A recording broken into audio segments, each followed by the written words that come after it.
Welcome to Discover Indie Film. I'm your host, Jeff Howard, and I'm pretty excited because today I am talking to filmmaker and artist Stavit Allweis. Hi, Stavit. Hi, Jeff. Hi. I normally warn people that I'm going to pull you in early and say hi, but I actually forgot to warn Stavit. So that's my bad that she didn't respond immediately. She was probably waiting for me to do a big introduction. All right. So we are on Zoom. So if you don't like the sound quality, apologies. Stavit's in New York. I'm in Los Angeles. It's just got to be Zoom. And we are talking because Stavit's film Execution was at Film Invasion Los Angeles in 2021, which was, it's coming up on a year ago, last June. And it took home the Programmers Award for Exceptional Filmmaking. And I have to say, it will forever be an impactful film for me. I just think it truly is a work of art. It's, you know, that feeling where when you're walking through a museum and something just hits you and you look at it for much longer than all the people around you, or you walk into a theater and see an amazing play that just sweeps you away and you want everyone to see it. That's kind of how I felt the first time. And the second time I saw Execution. It is, I'm very proud that Film Invasion Los Angeles has an experimental art house category for film because I like those kinds of films, and there's less of a home for them in our culture. And Execution is exactly the kind of film as a programmer that I hope to see in that category. But for those of you who listen to this podcast at all, you know, it's really fun for me to dive into the filmmaker and find out their story, where they come from, how they got involved in art and filmmaking. So I'll actually stop talking about Execution now, and I'll let Stavit answer that painfully general question of, I know you are an artist. At what age, where did you grow up? You want to just fill me in on your biography? Sure. I just want to throw in, before I do any of that, there's literally this huge storm outside here. So if you're hearing like things rattling and like whistling, that's upstate New York in February. Upstate New York, and isn't there one of the polar somethings hitting us right now? It's even jokingly, but not jokingly, like I've barely been able to go outside because it's been in the 50s here in Los Angeles. Like when Los Angeles is under 60 degrees, I'm one of those people who's like, I'm not going to go outside. It's 57 Fahrenheit out there. Yeah, 50 is warm here. If it was 50, I'd be out right now. But yeah, I understand. This is totally irrelevant. I probably shouldn't bother, but I totally understand because I was once spent, I think it was a week or two in New York, and it happened to go down into below freezing. It was below 32 Fahrenheit for 4 or 5 days. And then it jumped up to 40, and I was unzipping my jacket and walking around. I was like, well, you really do acclimate. Yeah, it's all relative. So my journey to film was really quite a long one. So now I'm in my 50s, and I've already been through a lot of different things in my life and sort of arrived at filmmaking gradually and very slowly. After I had my kids and they were, just at the age where they can you can sort of look away and trust that they're not going to do something that will destroy them, which is around 10 and 11. Yeah, you can trust them right when they almost are hitting puberty, I guess. Yeah, really. Till this day I worry. But anyway, my first career was more in visual art, painting. I did my bachelor's degree in Israel, where I was born and raised, in graphic design, and then moved to New York in the early 90s, late 80s, early 90s. And here I did my master's in painting. And then I quickly got married and had kids. And I should ask, as far as painting, like what was your emphasis? Was it impressionistic? Was it abstract? Was it expressionistic? It was none of the above, and I think I know now why. I I appreciated, contemporary art that is a part of the discourse about what painting is or can be or should be, and people are traveling that. But to me, the narrative aspect was always powerfully strong, and I was always, leaning towards work that had some kind of story or narrative behind it. And then while I was doing my master's at Columbia, I started doing sequential narrative works on paper, basically. So you can sort of see where this is going. I'm sort of moving into sequential art, into comics, really, the graphic novel medium, slowly but surely from that time on. And then also at a certain point, after doing a lot of series of sequential drawings, so I say I would come up with a subject, an idea, and then I would do a bunch of drawings all based on that like narrative, like almost like little scenarios from that story. I had like a story that was this relationship between this giant spider, hairy black spider that is actually a penis if you look up close at it, and this girl who has just like a young girl with long blonde hair, but she doesn't have a body, so she walks on her hair. So, just those crazy ideas that I would run with, for a while and then do a whole series, and that would dry up, and then I would choose another story. But you were definitely drawn to storytelling through your art, sounds like narratives. Yeah, and I think that one of the reasons was, now that I'm in the medium of film, I pretty much think that what happened was that growing up, I never assumed that I could, even though film had a strong effect on me, that I never assumed that I could be somebody who made film. So I never even entertained the thought at all in any way, So what happened was I went to the next best thing for me, and drew things, and I had a talent for drawing. And so now that I feel I'm slowly like learning to earn the entitlement to make film, to be in the world with people who are making moving image, I realized that that's probably the case, that I could have been making films from a much, much earlier phase. In fact, when I was at Columbia, I took a course in the film department there too with James Seamus. I think he's a well-known film producer.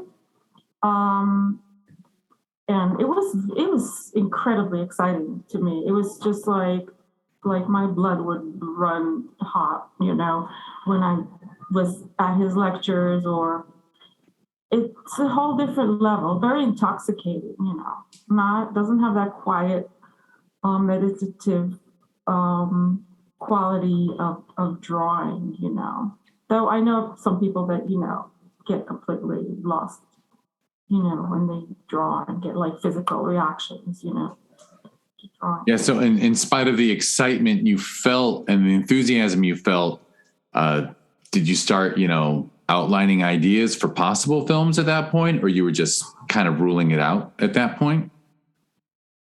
When I was much younger, or when when you were in that class at Columbia. Oh, no, never thought that I belonged or could ever. It's just kind of drilled into my head from a very young age, and not in any little way by the fact that my father, never allowed us to have a TV in the house, So we grew up with very little moving image, it was kind of banned in a way, He came from a very religious Jewish family, and I don't know if that was the reason for him to not allow, like this popular culture in and this powerful, medium of moving image into the house. He was also a bit of a, kind of a man in his castle and just wanted to control everything. And the TV, I think was competition, to his power. He was one of those types. We were three girls, and right. So just a very patriarchal point of view. Yeah. Patriarchal. I mean, it does make sense to me that if you're denied, which, by the way, of course, sometimes I think that less television and less video would be good for kids, but there's obviously a balance. But if you don't grow up seeing a lot of it, then your imagination doesn't extend to it, right? You don't start imagining what your cartoon or your TV show or your movie would be like, because you're not seeing it. You don't meet it halfway. It basically, colonizes your brain, in many ways. I see that in people who are not able to move out of recreating something that's already been created, because very much has not been encouraged in them, that's very open-ended play with imagery and ideas. It has nothing to do with the culture. It has nothing to do with a style of film or a style of acting. The way people use actors has become very homogenized, because of American trends, Hollywood trends, film as it comes out of Hollywood, and also it's deeply extended into indie film is a product, is a homogenized type of experience, I find. And I think in a way, not being exposed to it at all when I was little and very little when I was, in my teens, is been kind of a good thing as far as letting me find my own. Like now that I'm moving the image around, I'm moving it from a more autonomous place, and I'm, I feel like I have a little more freedom of choice of what to do with it. Yeah. So when did the transition happen for you, when you opened up to the possibility of working with film and video? So I was craving as it started coming in my second year of my master's program, was a craving to direct, was a craving to do things sort of via other people, make people do things for me in my direction, and sort of have that compounding of my intentions with their talent and their voice. And what I did is I started asking people to paint on my paintings and draw on my paintings, so I would tell them. So, I have a very memorable moment where I brought my husband, back then my boyfriend, into my studio, and I wanted to have like the way little boys draw like war scenarios, I knew he didn't really feel that he could draw, but so I knew that he would give me something very immature. Right, something rudimentary. Because I wanted to put my characters in that scenario. So I sat him down to draw like a war, tanks and bombs and stuff.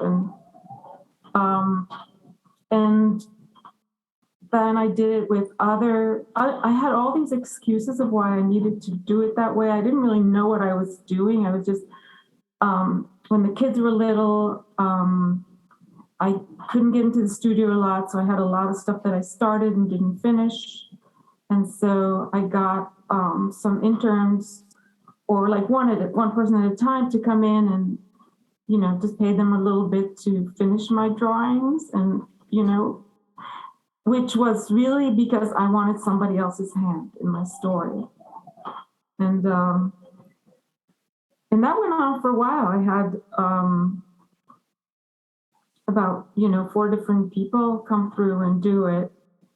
And the last one did mostly coloring for me. She worked with me on the scenario of the girl and the spider penis, and also on a scenario that I did about circus scenes, characters in the circus. And that was really fun, actually, to work with her. We've stayed friends since then. But by then, it just dawned on me that I really just want to direct. Actually, I have a question. I'm just curious. Working in that, using that method to create, like as you were doing your initial work on the piece, drawing, were you thinking about what the other person would do, or were you just leaving it completely open? Like, were you leaving space for that person? So you're asking what kind of a director I was? I guess so, because it was, in a way, you were an art director at that point, I suppose. Or you were directing another artist. I totally get the question. And it's so interesting to me how to direct people. I mean, it's such a complicated thing. I was experimenting with it. Let me see. I think that I was directing them pretty precisely when I was doing with the artwork. I told them, I drew this spaceship, and there's, this guy in the spaceship, and he has a beard that's really long, and these girls are climbing up the beard. That's the kind of thing I used to draw. And so I would have like one girl climbing that I drew, and then I would ask, okay, give me 2 more girls, and they're doing this or that. Or I did a girl in a spaceship, but I did not have the time, with 2 kids in diapers, to draw the dashboard of the spaceship. It's a lot of details to put in the dashboard. And so I'd have them do something like that. So not a lot of creative freedom, I would say. Right. Although you would but the manner in which they drew, just like your husband/boyfriend at the time, like you said, draw tanks, draw this, draw that, but then you didn't tell him how to draw it. No, I knew how they drew, and I knew how it would fit in. Right. So you were able to really, you knew enough of those other people that you knew what you were going to get. Yeah. I mean, that's casting, right? You sort of know what you're getting into. That is absolutely casting. You were casting. Yeah. You were casting a colorist. Yeah. And so then at a certain point, I realized that I was just really dying to make a film, but still not feeling at all, deserving or up to it. Can you hear the wind? I do hear, not much. The microphone is pretty good at only getting your voice. It might be 10 times louder for you than me. Yeah, it keeps distracting me. I feel like the house is going to just blow up and fly away. So by then I realized that it's really just, really, like, really, am I thinking that I can make a film? Who am I? Really kind of fucked up, sort of indoctrinated, female situation, I don't know. But also I think it's a threshold that in the past, before, the digital access, everybody, it was a big threshold, maybe even for men or men who are, not like middle-class white men, so I don't know that it was really that, but I felt really far away from it. So I said to myself, okay, you want to make a film? Let's see if you can first make a photographed, sequential story. So you're sort of bridging that gap, like photograph your images so they're still, okay? And then put them in a sequence, so make a photograph graphic novel. And I also based that on that there is an existing medium like that. That's not really well known in the United States, but it was huge in Europe and in South America. It was a kind of, like cheap way to experience the photonovela. Yeah, and it's essentially using. I did that once, but you're kind of using the still camera, to create a storyboard. But instead of drawn storyboard, it's photographs storyboarding a film in a way. Yeah, and often back then, and I was exposed to that one plenty in the 70s growing up, because that was like in Israel, they would have a lot of these translated from Italian, and they would be always like romantic stories, and just really pulpy kind of romantic story, that stuff that, like, a girl of 14, 16 or whatever, how old my sisters and I were, we just loved them, we consumed them. And in the end, it would have a horoscope, and it would have like a picture, like readers would send in their photos, and they would publish a photo of one of them, and it was like all just like romance and beauty, and like secrets of romance and beauty and hints at sex, but none really. So I was very familiar with that, and I had this sort of love for it, like, not, it wasn't high art, but it was very quotable and very, I don't know, I had a soft spot for it, and I understood how it worked too. So that's what I decided to do. And I also started taking acting classes, because I decided, okay, I'm going to need to direct actors for this, so I need to know what actors do. And I spent 2.5 years going to an acting studio, and also took a couple of classes with the Hollywood-based Judith Weston, who wrote the book Directing Actors. She had the course in New York, and I did that. And, I just did everything I could to prepare myself. I sort of geeked out on what is, actors and directing actors. And sort of created this shoestring. There was just no money for it, but production of this graphic novel. And it was really pretty insane. The whole process was just sort of a wacky first time, film production person who's clueless, about so many things, just pulling stuff together. I see photos from it now, and they're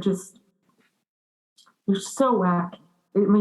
Because as I started getting the people together, and I didn't dare, audition anybody, because who am I to like look at people and tell them if they're good or not, So I just took people, either they were in the acting class that I was in, so I knew what they were like, or I had a friend who was an actor, and then she had a friend, and then I did post in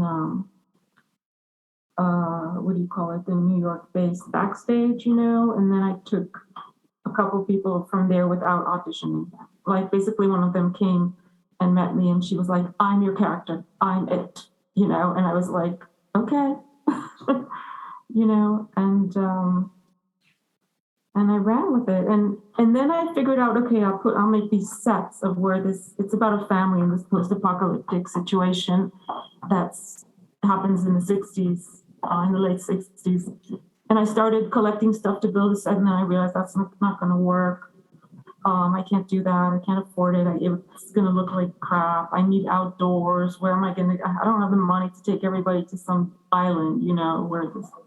So I decided I was going to build everything, the artist that I am, in the miniatures, all the backgrounds. So that basically launched the saga that I'm sort of still neck deep in, So that means I shot all the action separately on green screen, if you could call what we did green screen. I had no idea. We just sort of painted the walls in green, I didn't know anything about lighting. So we took a bulb and we stuck it at the end of a stick, and we had somebody walk around with that, and maybe one more person with a reflector, and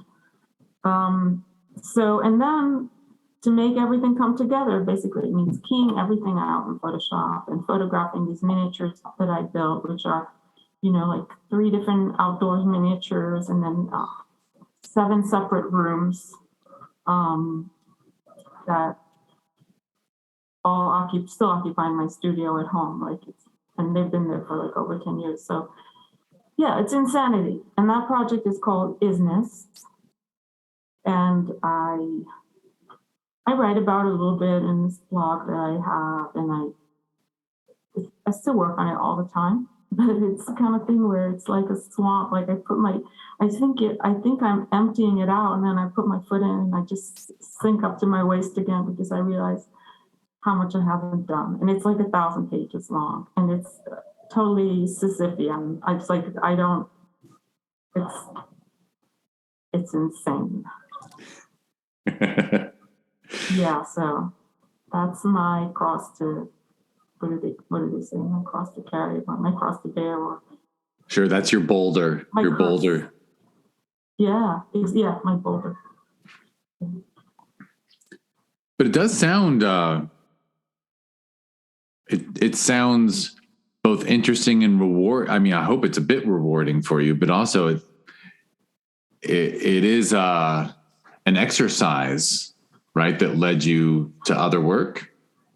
Well, you're absolutely right. Not only is it an exercise, but it's a laboratory. I mean, to this day, every time I sit down, I learn another thing about organizing, storytelling in images, so it's, I'm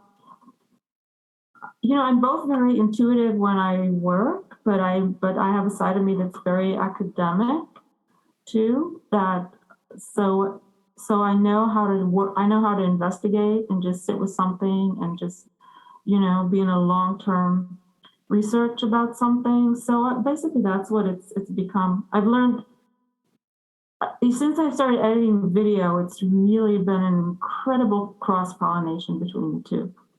And I'm really just in this delicious space between images that move and images that are just organized in stills on a page. And I love that. I basically live there creatively. That's where I live, because growing up, I lived with, I read a lot. I had comics, and I had the photo novellas. And then once in a while, I'd be at a friend's house and there'd be like a TV, and I would sit there, and it was intoxicating to me in a way that it wasn't to them anymore. It wasn't a novelty, but I was just blown away by what it did, like the power that it had. Or we go to like a fancy birthday where they bring in like a movie and like screen it on the wall, and I was just like, oh my God, doesn't everybody see what just happened? What I think they this thing, wow, like everything else would just dwarf,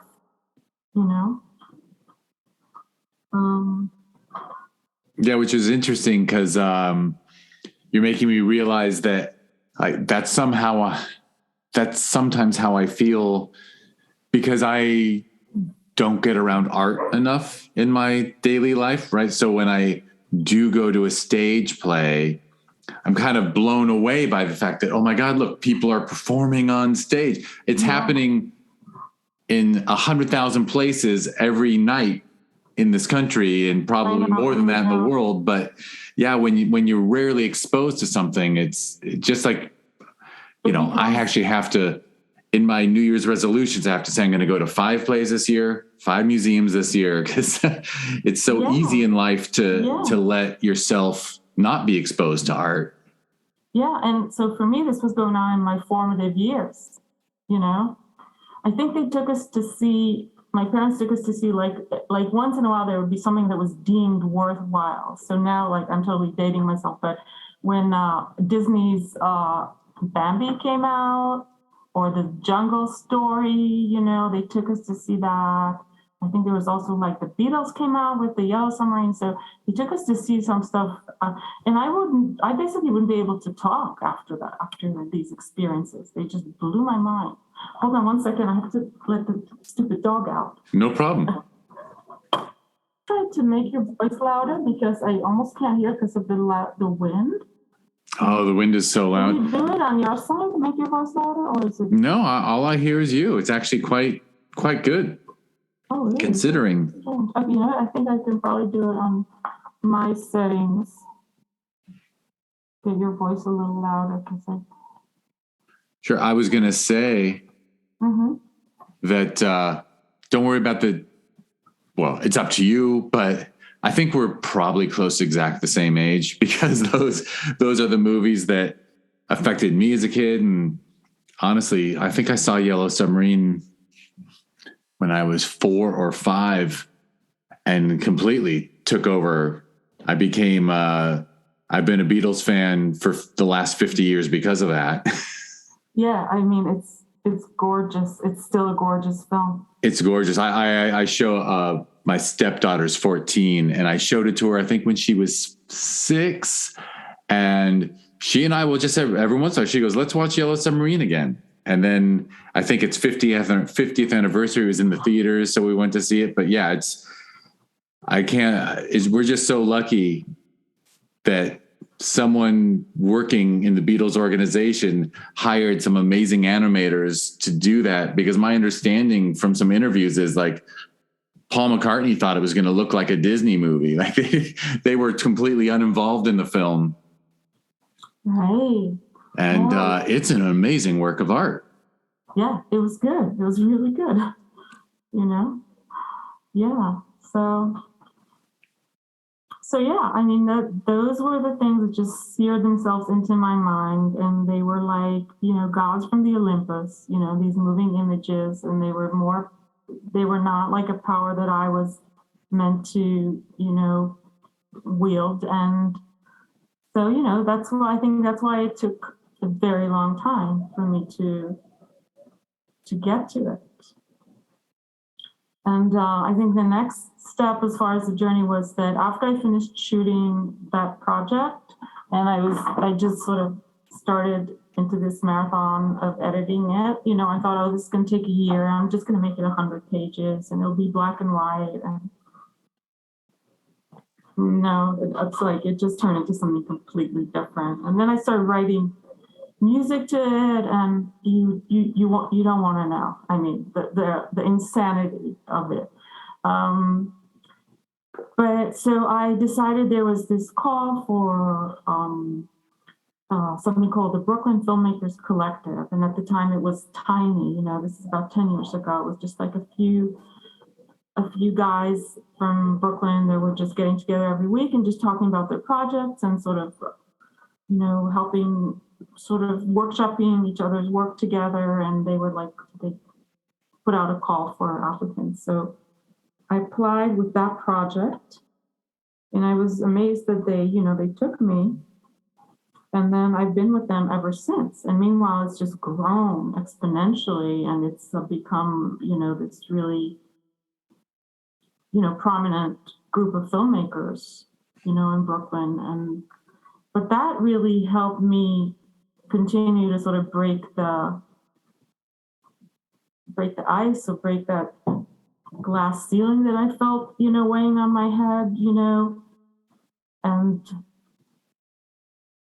and I felt like an imposter for most of my time there, maybe up until, a year ago, still, because everybody else had sort of came up a lot more in film, either film school or they had worked in film and they knew stuff about film and they knew all the language and the terms, like I would go home and look up things that I heard in the meetings, people would say, oh, I have picture lock. I'd be like, what the fuck is picture lock, and just like over the shoulder, and like, so I really was a foreigner. And then a lot of it rubbed off, I mean, by now, by now I can say I'm a filmmaker, but it really took forever. I remember one thing that really put me down was I was at a party after I made my first film, I think, and somebody introduced me to this guy who was a filmmaker. As a filmmaker, said, "Oh, meet Stavit Allweis, she's a filmmaker," and he was like, "Oh yeah, everybody now is a filmmaker," you know. And I was like, I didn't really know how to process what he said at all, But then I realized that this thing happened to all, for a long time. It was just these white, middle class guys with access to the means, and then suddenly they were just this sort of tsunami of everybody making films came in, and I think there's a little bit of a bitterness that they felt at that junction, or still do. But it was very discouraging to me because he immediately made me feel like there's no way I will ever be more than just like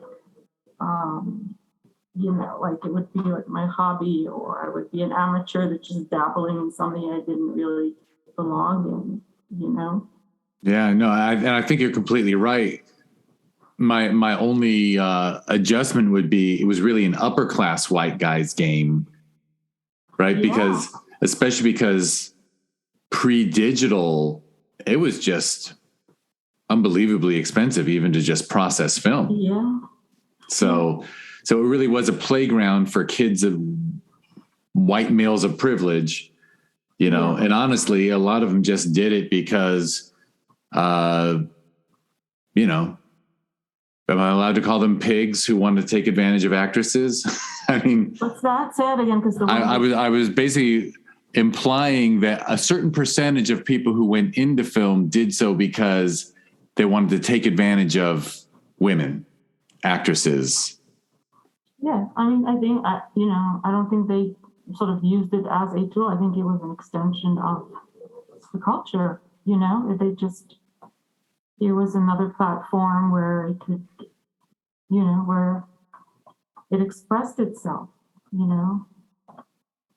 For sure. So yeah, I mean, that's a whole other like big juicy topic, Big juicy topic that in a way execution deals with. But so after, by the way, the Brooklyn Collective, Brooklyn Filmmakers Collective, or right. Yeah, that's it. I mean, I have a lot of respect for them because they were able to look at your work and see that, even though you were coming to film from a different place, that there was really a voice there. Well, it's either that or they were like so tiny and had so few applicants that they were just like, whatever. I'll never know. You'll never know. Well, all right. So what was so that first film you made as part of the collective? There was a tiny little sort of dip in that I did where I did a music video for somebody that I knew. That was the first time I edited, and I actually had somebody from the collective come over and just show me the timeline on Premiere and how to move these little blocks around and what each one, and I picked it up pretty fast because I've been working in Photoshop for a really long time. So I did that little music video, and then I decided I was going to do a little film, but I dare not call it a film. So I called it a trailer, maybe for a film that I want to make. And I chose this one scene, and the scene was like a woman in the kitchen cooking, and her boyfriend or husband sort of walking in and out, and a kind of escalation that happens where by the end of it, she engages in a full body exploration of the ingredients, and he is naked, just walking back and forth and masturbating and drinking beer. I wanted a really dysfunctional, but very visually, kind of visually jarring. Yeah, jarring, but also kind of beautiful because she's cooking this cherry cake, and there's a lot of aesthetics to what she's doing, and that ended up by that ended up turning into the short film Cooking with Connie. It's a 20-minute short film that's about a mail order bride in her, you know, in the house that she has been brought to somewhere in, New York State, and with the man who brought her there. And it just sort of tries to expose um,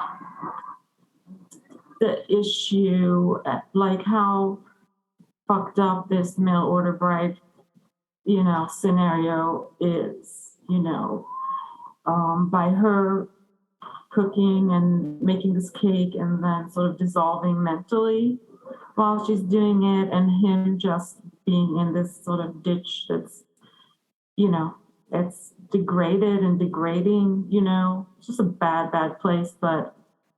Um, but it's also, for me, about my love for like cooking and baking and women in the kitchen, and also the way I edited it, because I didn't have anything except for that scene, and I wanted to have scenes outside the house. So I came up with all these little strange animated solutions to be outside the house, and I also brought in I decided there was going to be like a cooking show on TV. So in the early 70s, so I brought in, then I decided to bring in an interpreter, like a sign language interpreter as part of this cooking show, and who would eventually turn into a character in it. So, the way I do things is like I try to make them simple, but then they just start churning and like gathering up, they're like big old giant snowballs. Everything I touch is just starts laying itself. Like, I mean, I'm trying to write my next film now, and I'm so careful, like I'll make this many scenes, and then I'm like, cut off, no more scenes. Like anything you want to add has to be inside these scenes, and because like I think because I'm starting so late, I have this huge backup, of stuff is just sort of at the back of my brain, like pushing, like, like this force against a dam, stuff that I want to shoot. And I have to condense it a lot because I can't make like 40 films like, what's his name, Fassbinder, the German dude who was making films all the time, that's not in the stars for me. I have to make a few films and just get it all in there, So yeah, they're dense. Which I mean, the only thing I've seen so far is Execution, but it is certainly dense. And as I'm listening to you talk about Cooking with Connie, I'm thinking about, among the things I found so compelling about Execution is the food. Left of frame, there's someone making sandwiches and then interrupting other characters about what kind of sandwich they want and stuff. And I'm actually, I see connections and almost, Yeah. I mean, food and women in the kitchen, preparation of food. And it's just a big theme for me. Mm-hmm. It's a place where, I don't know, it's like, for me, just being in a kitchen with women cooking together, there's this telepathy going on, It's not like, you see all these like restaurant kitchens, on TV now, and it's nothing like that. There's something about women just doing that thing, that they do every day. There's no fanfare. I don't know. I think it's like been like a pillar in my sense of security in the world and security among women. I know that not all women have this absolute love and trust of other women. Some women have had like bad experiences with other women, but to me, I just adore women. I just love, being in a room full of women, and yeah. And, I don't know if this relates to it, but I've always only half jokingly, but I actually do mean it. I mean, being human, like the three essential things in life are food. I should say food and water. But food and water, sex and sleep is what our bodies need to survive. You know, in the species. Sex to survive. Well, no, but I mean for humanity to survive, we actually do have to reproduce. I can't live without it. No, you can definitely live without it. I've lived without it for in my first marriage, but anyway. Ooh. But so after Cooking with Connie, I guess I might as well try to shift back to the films. So was there a project after Cooking with Connie? So Cooking with Connie and then Execution. And then Execution. Yeah, because I was like, okay, I can make a film, so maybe I can make this other film. The film that I really want to make, that I feel all these things are sort of scratching the surface at, is I probably won't make it for a while, but it is like Execution. And even Cooking with Connie, in a way, was part of that scenario. That, I mean, you know how they say, like, every filmmaker just makes the same film over and over again, which, you know, isn't entirely true for everybody. But for some sort of auteur filmmakers, it is. They're always like grasping at the same thing. So for me, it is a scenario by which it's always a band of women, you know, and they're always going about in the world in this way that's very disruptive and subversive and very complicated. You know, it's not just it's a sort of revenge, like the real film is like they're doing it over many days and they're sort of doing it cross country, you know. It's really big and long and complicated, and they recruit others along the way, and not everything they do is revenge. They're also prostituting themselves to make money to carry on with what they're doing, and they get into complex relationships with men, and it's a lot bigger. And that film's called Posse, and maybe one day I'll make it, but it's kind of vast. So I figured, okay, I can make that film. I mean, when I made Execution, that's what I thought I was going at, but I immediately got cut down to size, you know, because of money, mostly because I could not afford to travel and to have locations, and I couldn't even afford to, like, I had very little clout with actors, you know, as far as, because it was like a non-union is what you call it, film. So it was hard for me to get somebody much older, you know, to get like a lot of people different ages, because a lot of the more mature actors are sort of you know, they're like, we don't do non-union films. And yeah, they might have done it when they were younger, but that's sort of a thing of their past. Yeah, or they're with agents, so you have to go through their agents, you know, and that was hard too, you know, like agent, you know, I tried to go to one agency and they were like, no, like they looked me up and they couldn't find, you know, what they thought would deem me to be like a worthwhile director, so they refused to work with me. And there's this other platform called Actors Access or Film Breakdown or something, that also like a platform where you can get actors, and they refused to take my project, Execution, too. They never gave me a reason, you know. So it was basically down to backstage, you know, when I was casting, and it was really pretty hard. Yeah, it must be. And I mean, it's a demand. I know we did a nice deep dive into execution and how you got it made when we did the Q&A last June for Film Invasion. But I mean, for those who haven't seen it yet, I mean, it's really a stage piece. You keep the camera static for the majority of the film, and you have your actors working in frame. And so I imagine, I forget now, but there's probably quite a bit of rehearsal. Yeah. So once I realized I just pretty much have this one room for this film, this one location, I just made everything happen in there. And I had 8 women, and another 9 men.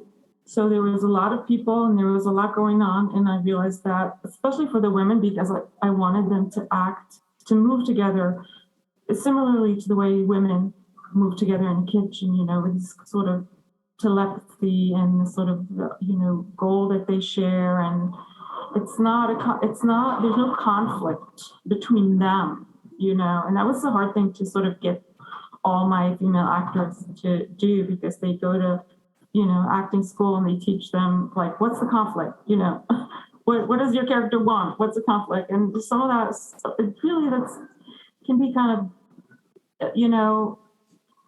not useful to every type of director. And I was like, no conflict.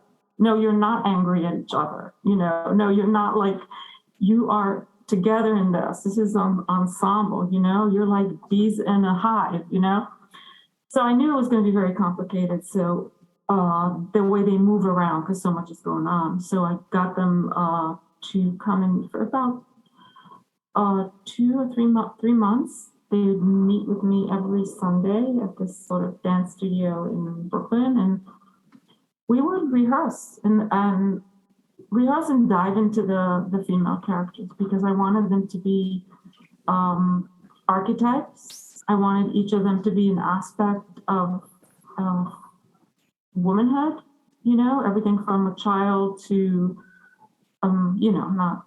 not mature, but like the oldest actor that I could get, which was about maybe 35, and I asked her to try to look 40, but so we worked a lot on their archetypes, and then we worked a lot on the choreography, so they wouldn't bump into each other. I basically gave them sort of a sketch of the floor and where they were going to move, like a map with arrows, for each character. And then, only then, I gave them the screenplay, like the dialogue, because it was not as important to me what they say. I mean, it's like, what do women say, in the kitchen, like maybe they talk about other things, but it's just like, pass me this, take that, oh, that's not right, oh, chop it this way, oh, we're out of this, it's just functional stuff, and to me those are beautiful sounds, just the sounds of women, collaborating on something.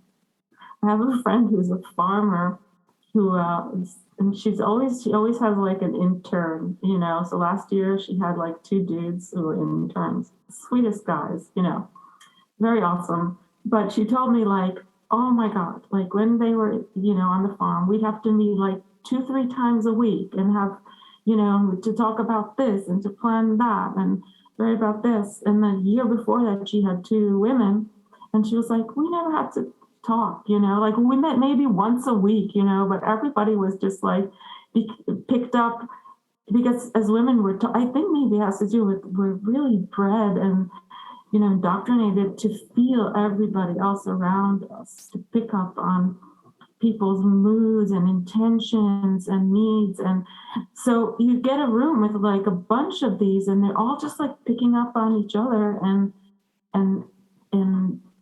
making it work. And so I thought that was funny, like we joked about that a bunch. Definitely. Yeah. And as far as execution goes, when you're talking about, women telepathically sort of making a meal together, dare I say what one of the meals they make several meals that are executions or Yeah, I mean, that's how I asked them to work on the men, you know? yeah, like it really is like a recipe for each man they bring in. Yeah, like that's what you're, yeah. And it was also a hard thing to decouple for them these tropes of the genre that are very, confrontational and personal. Whenever you have these revenge films between women, they're very angry, when they kill or when they're doing their revenge. It's very personal, and they pay a price for it, and I really wanted to get away from that completely. So in the rehearsal or in the audition, when they would just get very intense, I would say, just go over and kill this guy, and I would get these really intense executions in the auditions. Finally, I figured out I would ask them to do it as if they were cooking, like they're just cutting, And then I started getting what I wanted. And still to this day, when I look at the finished film, there's there's still a lot of residue of that in what the actors are bringing. You like I wasn't able to get rid of it completely and get it, as dry and impersonal as I wanted it to be. But yeah, definitely that's how I personally feel that these things should be done. I don't think it should be like this. Like, I get turned off when I see these films about women who get revenge and then pay a huge price for it. Yeah, I agree. I agree with that. It's I think it's normally pretty well, obviously. So I watch somewhere around 1,200 to 1,500 films get submitted to these festivals, the two festivals every year. So, and I can almost tell which films about women are written by men. Actually, a woman friend of mine who's on the jury, she always would point out to me, and I totally recognize it now too, that when men write a revenge sort of thing, it's what you're describing. And actually, a lot of the women's work I've seen, it's actually about the woman being heard instead of the act of revenge itself. For a man who's committed assault or rape or something, it's actually giving the woman a voice. Yeah, possibly. I can't say that I don't watch a lot of films, so sometimes I really don't have a finger on what the trends are and what's going on. But I would hope so. Yeah. And I mean, I kind of do see it in your film a little. I mean, I think your film, the women are I believe your description of as a renegade band of females stage executions. But I definitely think that, like, just the way that, like you said, not too, it's more methodical for them, but it is sort of making sure that their voices are heard in a way. I think, like they're getting to express themselves. I don't know, maybe I'm reading too much into it, but I'm trying to say that by making it instead of making it a passionate, angry execution, it's more about being heard than getting even. Maybe, I don't know. I'm going too far.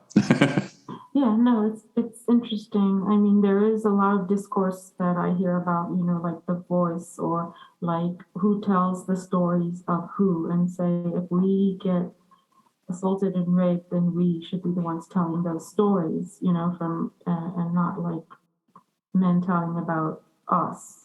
Same goes for race and ethnicity and other things like that.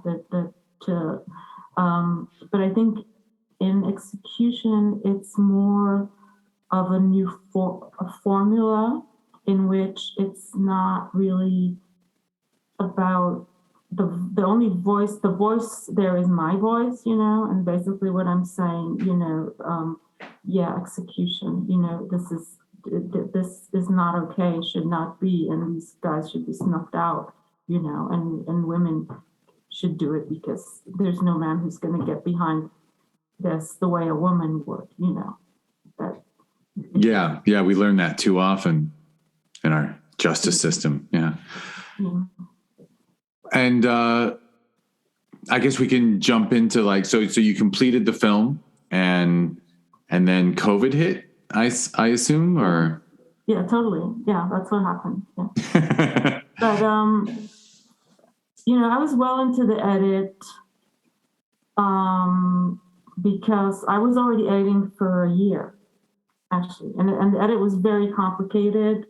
A lot of it because of, again, budget, I didn't have enough takes of everything, and I would have to take 2 different takes and splice them together. So I ended up spending huge amounts of time in After Effects, where I was just like barely, keeping my head above water because it's so complex. So a lot of that, also colors were wrong. And for me, as an artist, I was like, no, like these women should have been color coded, and I made mistakes in the colors of the garments. So I'm going to sit and like rotoscope this character from the beginning to the end and change the color of their garment. It's this crazy, obsessive stuff like that. As I told you, like a snowball. I'm just like really bad that way. So I decided to start sending the film out anyway, and that's what I did. And the film was online most of the time. I think it had 1 view in person in Australia in the first few months because they didn't get COVID yet then. Everything was online. And then more recently starting in October, it had a bunch of in-person screenings. So it was in person at the Sean O'Shea Film Festival, that's in Massachusetts, and then Buffalo Dreams, and that was in person, and then New Orleans, and that was in person, and it's still, I still have a bunch of submissions out, and I'm hoping that if it gets into additional festivals, that those will be in person too. Because that's just like the most rewarding thing, when you can go to a festival and hang out and meet other filmmakers and. Yeah, and I would love to sit in the theater and see it with it. There is something communal about watching a film with other people in the room instead of alone and as a virtual screening. Yeah, I mean it does something to everybody at the same time. And I was also in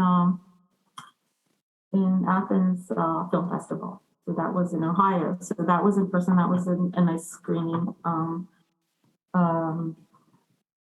It feels good. It feels good to have people say things afterwards, and you see how you got to people, what you got across, what you didn't get across. And that's where it happens, for me as a filmmaker, that's where the discourse happens, or from, real people in real time. Yeah. And obviously here we are discussing it for over an hour. Obviously I just crave that. I crave sharing art, sharing visual art with people and then getting a good chunk of time to talk about it together. Yeah, it makes it a shared experience. The processing of the film, and that's, I think, one of the reasons that I enjoy making my work very dense, unusual, is because it will hopefully sort of in some way or form sort of inject something into people's minds that will stay there, something that will stay. And there's an interesting trend lately with executions that I'm going to try to ride this wave, and that is some interest from academic interest in the film. Because at Ohio University in Athens, one of the film faculty there told me that it would be a good classroom film.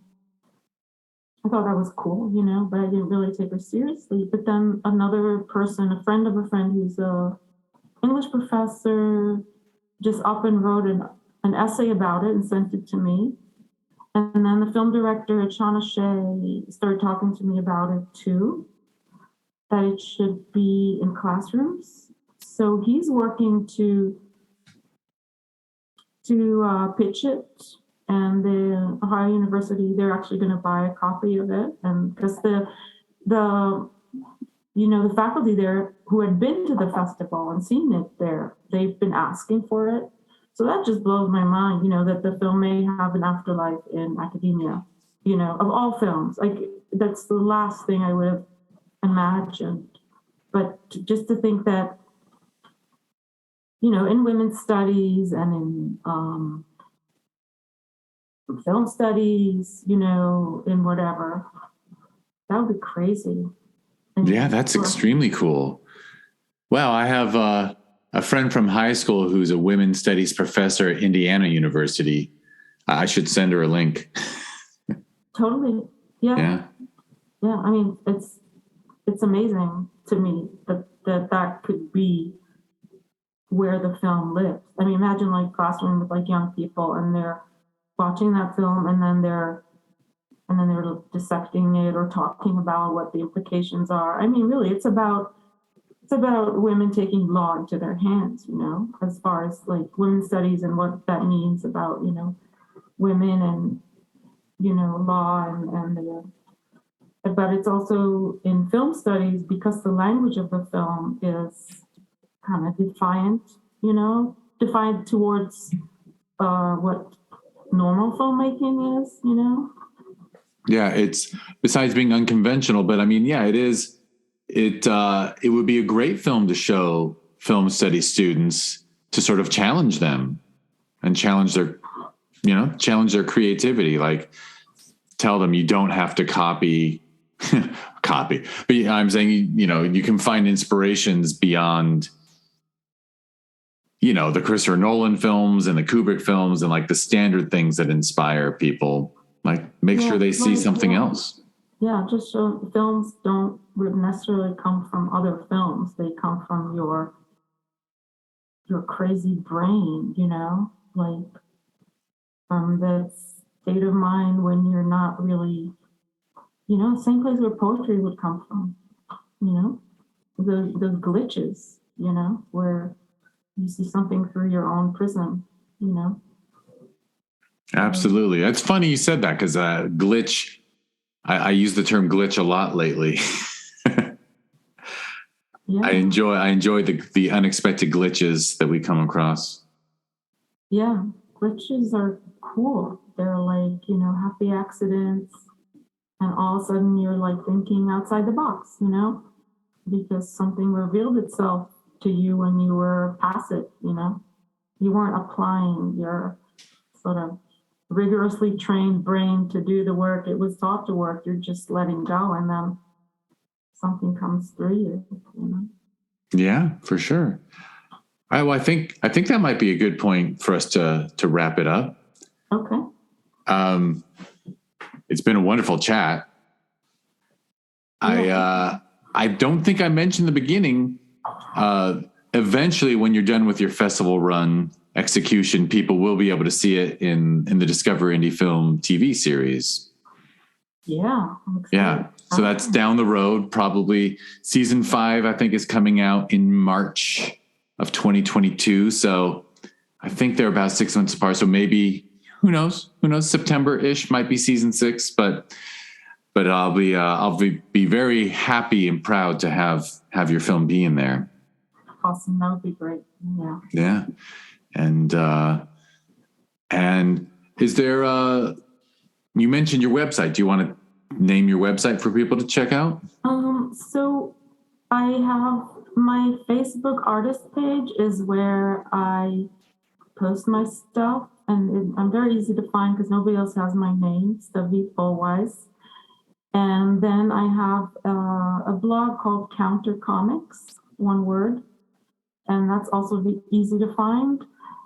And I didn't make a trailer for the film. I didn't make a Facebook page for the film. I didn't make because it's just so much crazy like PR extras that I felt like it would just take away from my energy.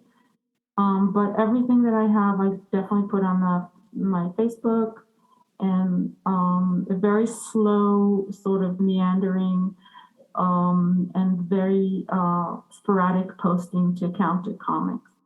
And also, like, I'm on also Instagram and Twitter, and easy to find. Easy to find. Yeah, it's nice to have a unique name. And is it captivecomics.com or is it Captive? Oh, I'm sorry. I was just Counter Comics. Captive Comics. Countercomics.com, yeah. All right. Well, I will wrap it up by mentioning all the things I'm supposed to mention. First, if you listen to this, please be nice and like and subscribe and give 5 stars and things like that. It's nice if you feel like being a nice person. And I mentioned the Discover Indie Film TV series. That's actually on Amazon Prime Video. And season 5 actually should be out by the time this podcast is released. So there's 5 seasons, 10 episodes a season. It's all just wonderful short films handpicked from the festival circuit. So you just go to Amazon Prime Video somehow, hopefully on a big screen. Breaks my heart when people watch movies on a phone. And search for Discover Indie Film on Prime Video and enjoy the 5 seasons there. They used to be included with Prime. Now Amazon moved us where people have to pay. But as was pointed out by another filmmaker I spoke to this week, $8 for over 20 films. It's not bad. It's not bad to $8 for a season where you might get 25 great short films for $8. That's not the worst deal I ever heard of. Even if everyone's been trained that art should be free, support art, support indie film. Yes, please. Yeah. And if you want to learn more about this podcast or that TV series, it's at discoverindiefilm.com. And on social media, it's at DIFwins. And we talked about, Stavit and I talked about Filmvasion Los Angeles, where I was so fortunate that you submitted your film to Filmvasion Los Angeles. We hold that every June. So if you want to learn more, it's filmvasionla.com, and it's at FilmvasionLA on social media. And I also should mention that there's a sister festival to Film Invasion LA. That's the Sherman Oaks Film Festival, and that's every November. So if you want to learn more, it's ShermanOaksFF.com, and it's at ShermanOaksFF on social media. And that's the closest I get to a commercial. Well done. Stavit and I, as we were chatting or emailing back and forth about podcasts, she's like, yeah, the boring stuff is when they put commercials in the podcast. I'm like, yeah, I agree. Yeah, no, this wasn't bad. No, not too bad. All right. Well, thank you, Stavit, so much for taking the time. Thanks, Jeff. Yeah. And thank you, everyone, for listening. Awesome.